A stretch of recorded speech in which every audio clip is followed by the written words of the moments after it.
আপনার জন্মটা যদি 100% বাংলাদেশে হয়ে থাকে আর বাংলাদেশে জন্ম হওয়ার পর যদি আপনি এইটা বলেন যে আমি বাংলাদেশের মুনাফিক মার্কা আলেমদেরকে চিনি না, তাহলে নিঃসন্দেহে আপনি মিথ্যা বলছেন, নয় আপনি আপনার পরিচয় লুকানোর চেষ্টা করছেন, নিজেকে মুসলমান পরিচয় দিতে আপনি লজ্জাবোধ করছেন।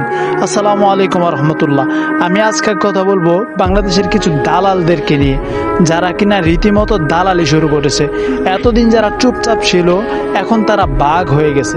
আমি কিছু কথা বলতে চাই আপনাদেরকে, ভিডিও শুরুতে কিছু কথা বলে নিই যে আজকের এই ভিডিওটি শুরু থেকে শেষ পর্যন্ত কন্টিনিউ না করে আপনি ভালো মন্দ খারাপ ভালো মন্দ মানে এভরিথিং, আমার এক কথাই যে আপনি কোনো ধরনের মন্তব্য করবেন না। যতক্ষণ পর্যন্ত আপনি আমার ভিডিওটা শেষ না করবেন ততক্ষণ পর্যন্ত দয়া করে কোনো ধরনের মন্তব্য করবেন না, কারণ আপনি শুরু থেকে যেটা খারাপ ভাবতেছেন ভিডিও শেষ প্রান্তে হয়তো সেটা ভালো হয়ে যেতে পারে।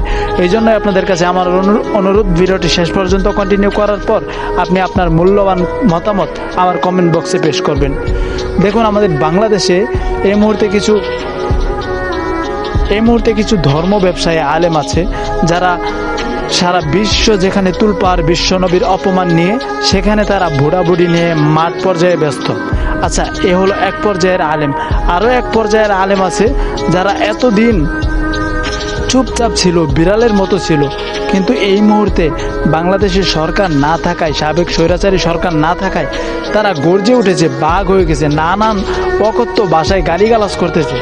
আচ্ছা যাই হোক, এর মধ্যে আরও কিছু পাগল এইরকম আছে যারা স্বৈরাচারী সরকারকে নিয়ে বিভিন্ন গজল বানাইতেছে। আচ্ছা, এইটা কি মুনাফিকি না যে সামনে থাকতে কিছু বলতে পারলেন না, এখন আড়ালে চলে গেছে যা তা বলতেছেন? আমি সব আলেমদেরকে বলছি না, আমাদের বাংলাদেশে অনেক আলেম তারা তাদের খেলাফত প্রতিষ্ঠা করার প্রচেষ্টা চালাইতেছে।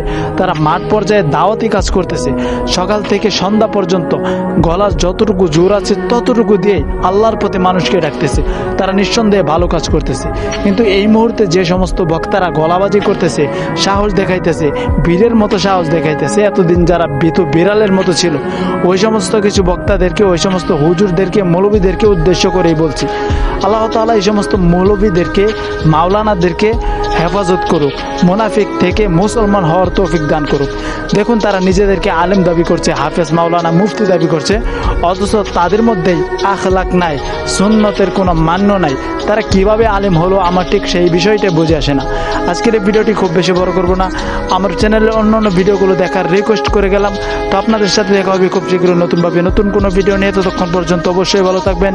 ওয়া তাওফিকি ইল্লা বিল্লাহ। আসসালামু আলাইকুম রহমতুল্লাহ। আর ভিডিওর শেষে একটা কথা বলে যায়, যারা এখনো পর্যন্ত আমাদের চ্যানেলটি সাবস্ক্রাইব করেননি, অতি শীঘ্রই সাবস্ক্রাইব করে পাশে থাকা বেল আইকনটি বাজিয়ে রাখুন। আমি সব সময় আমার জায়গা থেকে সেরা সত্যটা আপনাদের সাথে প্রচার করার চেষ্টা করি, তো আমার এই স্বার্থে আপনাদের অবদান রাখুন। আসসালামু আলাইকুম।